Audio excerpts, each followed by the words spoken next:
1% of dudes rapping, they ain't nice as me. 98% ain't live the same type of life as me. The judge gave me life and then they sent me where the life is be. That level 4 with depth and vice, the type of stuff they like to see. Two choices, fight or flee. I refuse to die a chump. I never been a mark, but damn, it's scary when that riot jump. I seen dudes cry, get pumped, and some sexually brutalized. Knew a dude who lost his life and he was only doing 5 year-long racial fights when homie all you do is ride. Lonely days and nights up in a hole causing suicide. From the moment you arrive, you see the Mexican mafia, AB skinheads with big giant swastikas, pro-black philosophers, the BGF, the Kumi, and Muslims who will murk you from the nation to the Sunni. That MS was loony, quick to ride up on they rival. Even Christians went to church, hide knives up in they Bible. Political and tribal, the Crips and Damus, the Long Beach, the Hubs and the Dubs and the Grooves, the IE, the Bakersfield, the Dago Pyrus, the Hustlers quick to roll, the gangsters gon' move, whatever click you choose. Say what's cracking, YouTube? It's your boy 16 to life, and I'm back like I'm on a parole violation. Yard down! For those of y'all that's new to my page, in 1994, I got arrested. I was eventually sentenced to 16 years plus life, and I served 24 years straight in the California prison system. Yeah, that was me gassing right there on that intro song. And if you want to get that song, it is available only by purchase of a digital download straight from me. Cashapp, PayPal, or Zelle me $20, and I will get it to you ASAP. If you're interested, hit me up on my email, 16tolifemusic@gmail.com, and I'm going to get that thing to you. Now let's hop right up into this video, man. So for those of y'all out there who may or may not know, I definitely do rap music, man. You know, to keep it 100, that's how I started off doing YouTube to begin with, right? So when I got out, you know, I have a passion for rap, man. I love to rap, you know what I'm saying? And so for a long time when I was in prison, I used to do a lot of rapping, used to win a lot of rap contests up in there all the time, and I got a reputation for rapping. At some point in time, after being in there for so long, never thinking that I was gonna get out, at some point in time, I did lose my passion for rap. You know what I'm saying? At some point in time, man, I just thought, you know, being the hardest rapper on the yard or trying to be the best rapper on the yard was no longer a concern of mine. You know, when you rap in prison, things get out, you know, they get around. And so a lot of times dudes would come up to me and say, hey man, you chill. I've been hearing about you for the longest, man. Yeah, I want to battle you. Or hey man, you chill. I've been hearing about you that you rap good. Can you listen to my rap and tell me, you know, what you think and all this type of stuff. And so after a while, like I said, stuff like that got old. Now, when I was in prison, dudes wanted to hear me battle against other rappers who, you know, some other rappers who was known and stuff. And so one name that I always used to hear or of an individual that dudes wanted me to battle, but I never ran across him, was a dude by the name of Big June from San Diego. So once I got out, I listened to his music. He has a lot of material on YouTube. His name is Big June, and his music goes hard, man. So shout out to Big June, you know. So anyway, how I started doing my YouTube stories about prison is because I created a channel to rap. Somewhere around, I don't know, whenever it was, 2019 or 20, when COVID hit. The producer who I was going with, he caught COVID. So, you know, at that time, my goal was to get 300 subscribers, right? And I don't know, I was maybe around 195 or whatever, due to the fact that I could no longer put up this music because I didn't know too many producers. I was going to this studio, and I still go to the same studio. I started telling prison stories in an attempt just to keep some traction coming through my page, so on and so forth, until this dude got out the hospital and I could start making more music, right? And so I started telling the prison stories, and I think due to the fact that you didn't have many blacks at that time telling prison stories from around California, and due to the fact that it was COVID and you had a lot of people watching, you know, sitting at home just watching, my page fortunately happened to take off, and then it just turned into something else that I didn't expect or never saw coming. But at the end of the day, my main thing still is rap, man. And it's a trip because, you know, I had a lot of people initially, when I told people in my YouTube stories that I rap, say, hey, OG, man, we don't want to hear the music, man. Just stick to the raps, assuming that, because I'm telling people I spent 24 years, so you can do the math. Even if the dude went to jail at 18, he done 24 years. Dude is in his late 30s, early 40s. We don't want to hear that stuff, OG. On top of that, I'm talking about selling CDs. They was like, OG, we don't want to hear that, man. Stick to the prison stories, man. Keep that rap stuff for somewhere else. But eventually, once I started leaking the music on my stories, putting the music out, they was like, hey, what's up, man? What's up with that rap? You know what I'm saying? And so that's one of the reasons I used to come up with the saying and say that the flow is nothing like Curtis Blow. I no longer say that because a lot of people thought that I was dissing Curtis Blow. But basically what I was trying to say is, just because you think that I'm older, my flow is not like Curtis Blow's in the terms of his flow is a little outdated in my opinion. It wasn't a diss toward him, Nevertheless, like I said, once I started to put that music out, dudes was feeling the music, right? And so my thing and which is why I still if I drop, or when I will drop my next mixtape, I'm still gonna order about 300 CDs, right? And every time I've done that, I've sold all those CDs. So I'm selling the CDs for $20, 300 times 20, do the math, $6,000, right? And the reason that I do that, and I do not upload and put my music on a lot of these Spotify, Apple Music, things of those streaming sites, because they only pay 9/10 of a penny, and so you're not getting no bread doing that, right? And not too long ago, I seen the great rapper Scarface saying that was the reason why he no longer makes music, because you don't get paid from it. It's a ripoff, right? And so this is why I continue to do that. And then with the digital downloads, man, I've been killing them on the digital downloads, man. There'll be some days I might make $200 off music alone, and don't even put out a YouTube video. So the music has definitely been profitable. You know what I'm saying? I'm killing them on them digital downloads, man. Shout outs to everybody who purchased either a digital download or a CD, man. I love it, right? So anyway, let me get to this. So due to the fact that I rap, and due to the fact there has been some, what people would I guess describe as controversy with me, Dubs, and Gunner. I've been getting quite a few requests for me to put out a diss song about Gunner and Dubs. And let me tell you, if I do, it's going to be up there. You know what I'm saying? It ain't going to be no professional chill. It's not going to be no professional, articulate, respectful chill. If I do that, the gloves is coming off, and 100% Dubs and Gunner will be offended. If I happen to drop a diss song, it's going to be up there with the likes of No Vaseline, Tupac's Hit 'Em Up, whatever you consider was a great diss song. My diss song is going to be up there, man, because with my rapping abilities, my metaphors, my witty replies, and most importantly, my comedic skills, it's going to be up there. Now, people fail to realize, right, I am the class clown. I'm the comedian, the class clown who used to get kicked out for joking and all that old type of stuff. And if you guys have been rocking with my page since I first came out, you'll see that a lot of my stories was funny. I was clowning, I was doing impressions, I was telling jokes.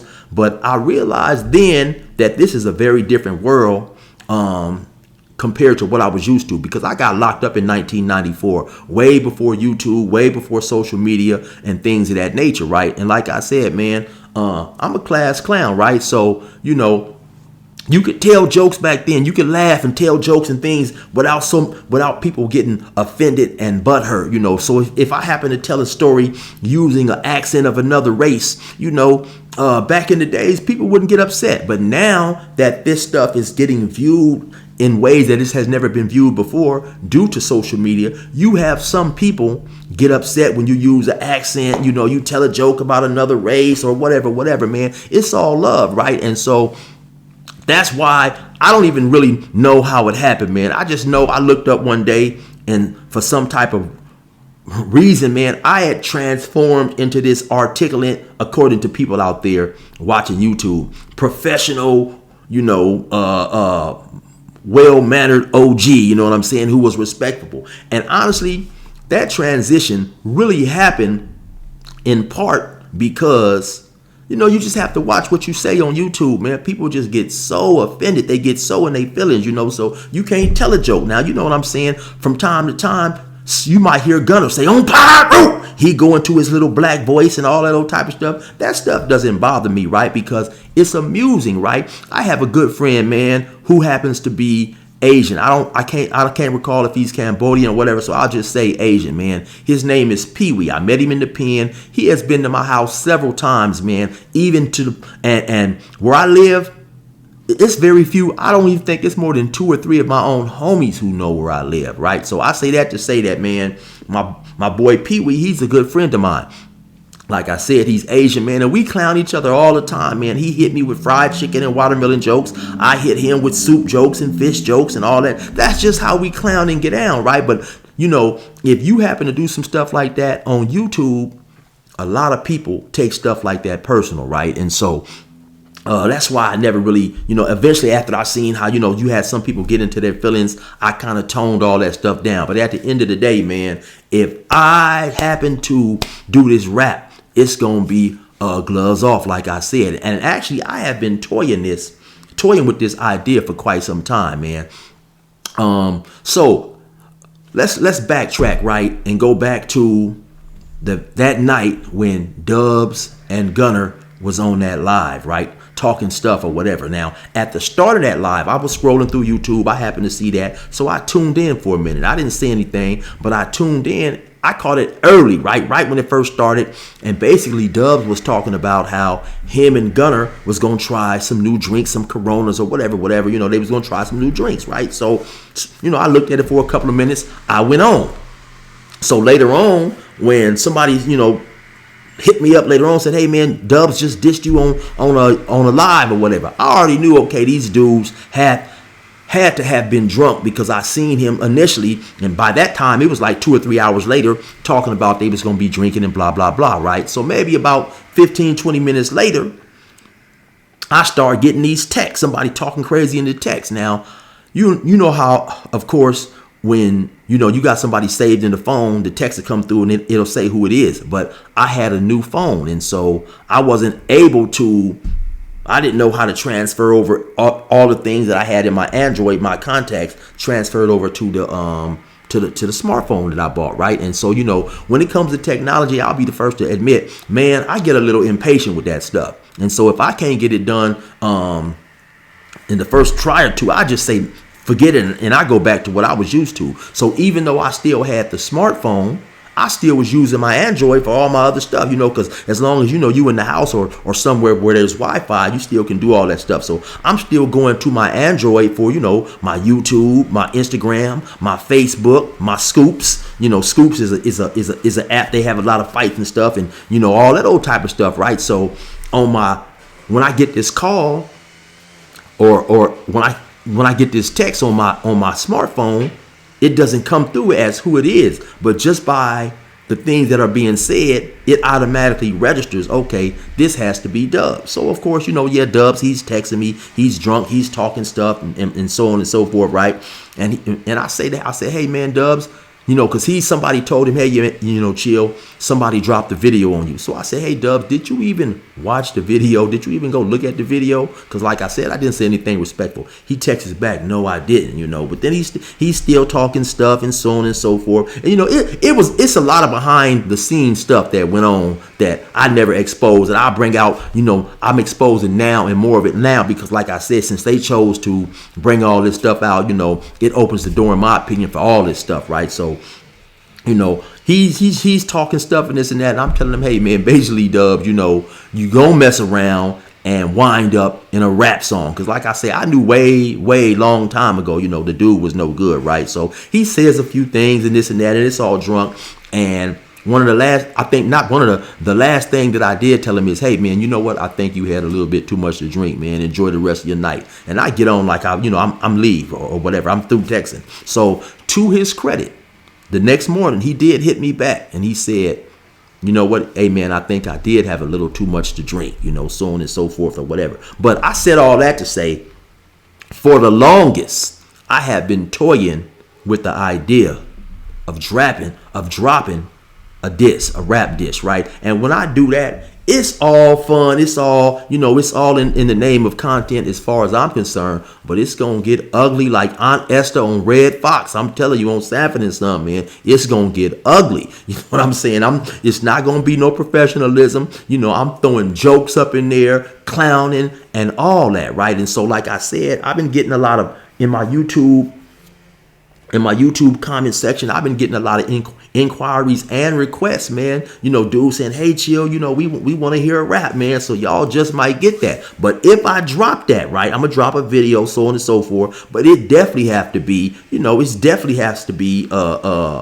to put it on the mixtape. And it won't take me long to come up with 6 or 7 songs. I can probably do that in 2-3 days, The long part of just being able to book some studio time to the studio that I go to, because the dude is pretty busy and booked up, right? So if I happen to drop that, would that be something that y'all would be interested in? And like I said, it'll be for sale on a CD and also a digital download link or whatever, so let me know if that's something that you guys might be interested in, because like I say, I have been toying with that idea. Also, I got a call from the homie this morning, man. This dude has been my good friend, man. We have been knowing each other all our lives and stuff. My boy Big D, me and him go back like rocking chairs, you know what I'm saying? We go back like grandpa's hairline. And so he was telling me, he called me this morning too. He said, hey, chill, man. You know what? I think it's time, man. I think it's time for a diss song. You know what I'm saying? These dudes keep playing with you. Go ahead and drop that. Now, my homie Big D, like I say, I've been knowing him for the longest, man. For the longest. Literally probably since we was 6-7 years old, So anyway, he also is the one who had called me up and said, hey, chill, the name of that song, it was a song God did with Jay-Z and all them, and he was telling me, hey, chill, I think you should remix this song. He be on me a lot, man, about keeping up with my music and all that old type of stuff. And when he told me that, I said, yeah, okay, I'll get around to it. But I have a huge problem of procrastinating. He stayed on me about it, man, and so I ended up doing the song. By the time I ended up dropping the song, the God did song had, it kind of died down. So he always tell me, hey, man, remix this, do that, because he keeps up with all that stuff. Anyway, if you guys have not checked that song out, definitely go to my page and check that out. Type in 16 to Life, God Did Remix. I'm telling you, man, I go up on that song. So anyway, my thing is this here, man. Would you guys be interested in hearing me do a diss song? Like I say, it's gonna get ugly, man. It's not just to be nothing nice. The gloves is coming off. Dubs will be offended. Gunner will be offended. But so what? You know what I'm saying? It's all in the name of content. A lot of people are saying like, hey, chill, man. They may think that I have some personal problem against these individuals, and I have no personal problem against Dubs or Gunner, and that's 100% all facts, man. My life is better than it has ever been. Now, the content that I put out on them, it may seem a little ugly only because I'm just using factual information to support the things that I have to say. But it's nothing personal. It's just factual information that makes them look bad. You know what I'm saying? Because, it makes them look bad to those who it makes them look bad to. You have some people who are going to support them regardless, and that's 100% cool. You know what I'm saying? But for those who see what I see, it appears to make them look bad because it's supported and based in truth. But at the same time, like I said, it's nothing malicious, man. So anyway, that's all this video was talking about, man. I keep getting asked about making rap songs, and I've been toying with the idea for a long time, and I'm getting more and more requests to put a song out there, man. So y'all let me know what y'all think. Should I drop that diss song or not? Anyway, y'all already know what it is. It's your boy 16 to Life. I'm out of here like last year. I'm gone like a turkey through the cone. Y'all tap in with your boy, man, and let me know. Lately, I've been getting a whole lot of questions about my Damian Porter t-shirt. If you want to cop that t-shirt, definitely be sure to go to the t-shirts and more store.printify.me. The reason that I copped this t-shirt is because it got great graphics and the picture is nice and clear. Now, in order to get yourself one of these t-shirts, be sure to go to your preferred banking institution and withdraw the appropriate amount of funds to ensure that your transaction will be facilitated without any delays, impediments, or hinders.